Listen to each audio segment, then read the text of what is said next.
אני חושבת שזה דווקא דבר טוב שאנחנו קמנו בית ספר, כי זה גם נותן לנו מסגרת, גם זה באמת נותן לנו כאילו ציפייה של מה לעשות, כאילו זה לא סתם להסתובב במלון כל הזמן.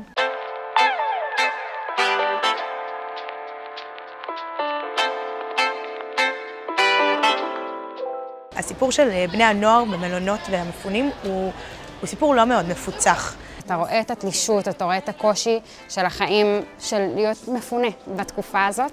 וזה ממש באסה, כאילו, שאנחנו לא עם החברים שלנו ולא עם המקום המוכר. גם כזה, לחיות במלון זה לא באמת כיף, כאילו להיות תקוע שם. הם מנסים בעצם להמציא את עצמם מחדש. בגיל שגם ככה אני אמור לבחון את הדברים שחשובים לי, כל האדמה נשמטת מתחתיי ואני לא יודעת איך לעשות את זה.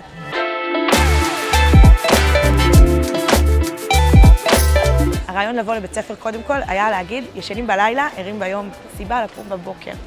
ואז הגיעו דורות והגיעו ביחד איתם חותם, כאילו. כשמגיע חותם זה כמו שהבאת את הסיירת מטכ"ל. מהר מאוד הבנו שאנחנו רוצים להשתלב בתוך בית ספר ולעשות איזשהו שת"פ עם בית ספר חזק בירושלים שיכול לתת לנו מענה.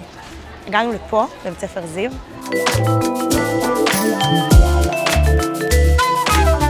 יש להם מחנכת, כל כרגיל, אבל יש להם גם עוד אשת צוות, שזה בעצם אנחנו, אני ושאר הנשים. גם נותנות להם את היחס האישי, דואגות להם מכל הצרכים שהם צריכים, שיחות אישיות, אנחנו המון יושבות איתם בספרייה לשיעורים פרטיים, במתמטיקה או בלשון. מה כן עוזר לכם?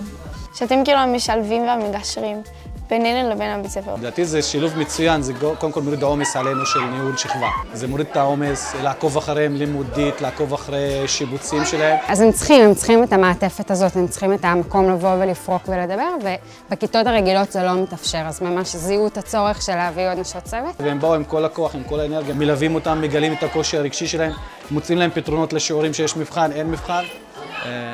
אין על חותם, חבר'ה.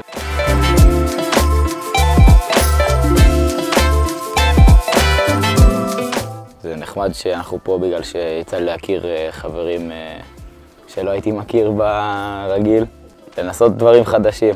הילדים פתאום התחילו לדאוג ממה הם ילבשו בבוקר, ואם יאהבו אותי החברים החדשים לכיתה, ומה המורה תחשוב עליי. והמעבר במחשבות בין מתי נחזור הביתה ומה קורה עם החברים החטופים שלי, למחשבות של נערים בגיל העשרה. זה ממש מרגש שחושבים על זה.